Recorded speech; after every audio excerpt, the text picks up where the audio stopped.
In this video, I'm going to look at the secant and cosecant graphs. The secant as a reciprocal is the cosine function, and the cosecant's reciprocal is the sine function. So I'm going to look at how each of these things affects, how each of these functions affects its reciprocal function. Secant is equal to 1 over cosine theta. So I've sketched in here the cosine graph in red. And you can see that wherever cosine is equal to 0, this thing would be undefined. So it'll have a vertical asymptote wherever cosine crosses the x-axis. So it crosses the x-axis here, here, here, etc. So that'll have a vertical asymptote there. Now, when cosine is equal to 0, when cosine of 0 is 1, so secant of 0 would be 1 over 1. So that makes that function equal to 1 makes it come to its peak. And as this cosine gets closer and closer to 0, this gets closer to 0, that makes the fraction go to infinity. So it makes it get very big. So that has the effect of doing this to the graph. Cosine of pi is -1. So 1 over -1 would be -1. So that makes the secant graph come up from the bottom and go back down to infinity. Notice that the graph doesn't come between these two values.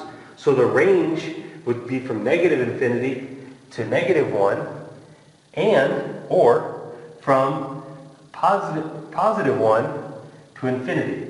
And I'll look at that in a second. The cosecant graph is equal to 1 over sine. So in here I've drawn the sine graph. Wherever the sine is equal to 0, then we'll have a vertical asymptote. And just like with the secant function, when it's a maximum, the cosecant graph will be a minimum. When sine is a maximum, cosecant is a minimum. When sine is a minimum, then the cosecant is a maximum. So it's similar to using to drawing the secant graph. This is just it's a horizontal translation of that function. So wherever sine is equal to 0, wherever sine crosses its axis, then there will be a vertical asymptote there. And wherever sine is a maximum, the graph comes down from the top and touches and goes back up. And where sine is a minimum, the graph comes up from the bottom, touches and goes back down. Fairly simple graphs to draw once you've drawn in the reciprocal. So if you could draw the sine function, then the cosecant function is very easy to draw. Secant and cosecants are closely related to the reciprocal functions. So for example, if I'm trying to graph this function, then it's often easier to graph this function, and then look where it crosses, wherever the cosine crosses its axis, that's where the secant function will have a vertical asymptote.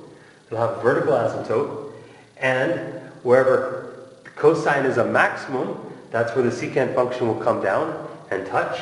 Wherever it's a minimum, that's where the secant function will come up and touch. So if you can draw the cosine function, which we've had a lot of practice with by now, then you can draw the secant function. Similarly, to draw the cosecant function, first draw the sine function. And wherever the sine function crosses its axis, then you'll have a vertical asymptote.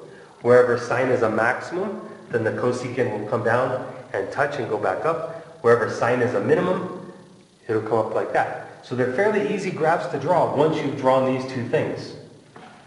So here's some information. The period for both of these functions, for secant and cosecant functions, is 2 pi. The domain of the secant function is all theta. Remember, secant is 1 over cosine. So secant, all theta, where as long as theta is not equal to pi over 2, because pi over 2 is where cosine is equal to 0, and plus or minus multiples of pi. So if you're going left multiples of pi or right multiples of pi. So it's pi over 2 plus some constant times pi. The cosecant, the domain is all reals except for theta. You don't want theta equal to multiples of pi, because that's where the sine is equal to 0. So every multiple of pi, the cosecant function is undefined. And I mentioned that the range of both functions goes from -infinity to 1. Notice the square bracket, so it's equal to 1.